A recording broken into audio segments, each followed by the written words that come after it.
What could I do to get control? What could I do to finally be accepted by the kids? Finally be loved by my mother? Finally have friends? One day go to a dance like the prom. One day finally kiss a girl or hold a girl's hand. I had to get control. Well, what did I have control over? Food. But I didn't want to keep eating because I associated that with bullying, and I began to restrict and restrict and restrict. And as a freshman at Penn State University in 1979, I became anorexic. Years before it would be in the national spotlight, decades before it would be talked about for men, even though 3 in 10 men today suffer from an eating disorder. I didn't know what was wrong, but I knew that doing that made me feel normal. And that next year, 1980, I transitioned into bulimia, and I would not go into recovery from my bulimia until I was in my 40s, over 2 decades.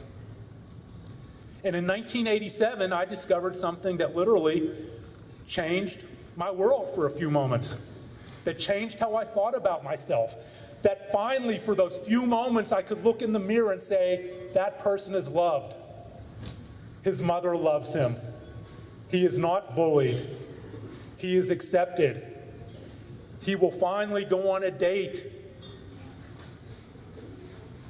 I discovered cocaine in the bathroom of a hotel here in Dallas, Texas. I finally became so despondent that I would never see anything but this horrific image in the mirror that would never be loved, that would never be accepted, that in 2005 I became suicidal and decided to end my life.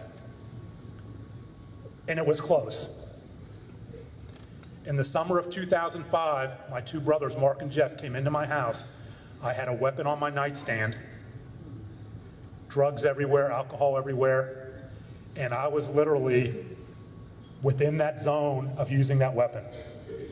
I was very fortunate that someone who cared about me alerted my family to what was going on. He said, Brian, you may have a law degree, but you're not a lawyer. You're an addict. You stopped being a lawyer a long time ago. Woo! Profound. My shrink gets profound now and then. I missed that meeting because I kept milling around the outside of the door looking to see if there was anyone I knew. There was a deli next door doing a fake walk into the deli. Oh, no, I'm getting a Diet Coke. I'm not going in there. So after about an hour and a half, another meeting came around. And I walked down the halls and accepted my desire chip. And since that day, almost 10 years ago, I have not taken a drink. I have not done drugs.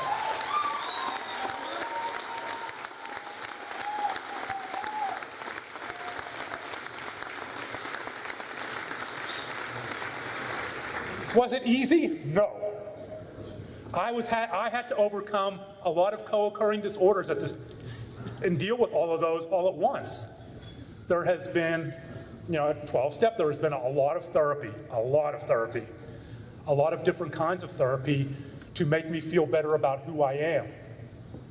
There was repairing the relationship with my mother, and I did repair that relationship. My mother and I have a wonderful relationship. My mother stepped into my recovery.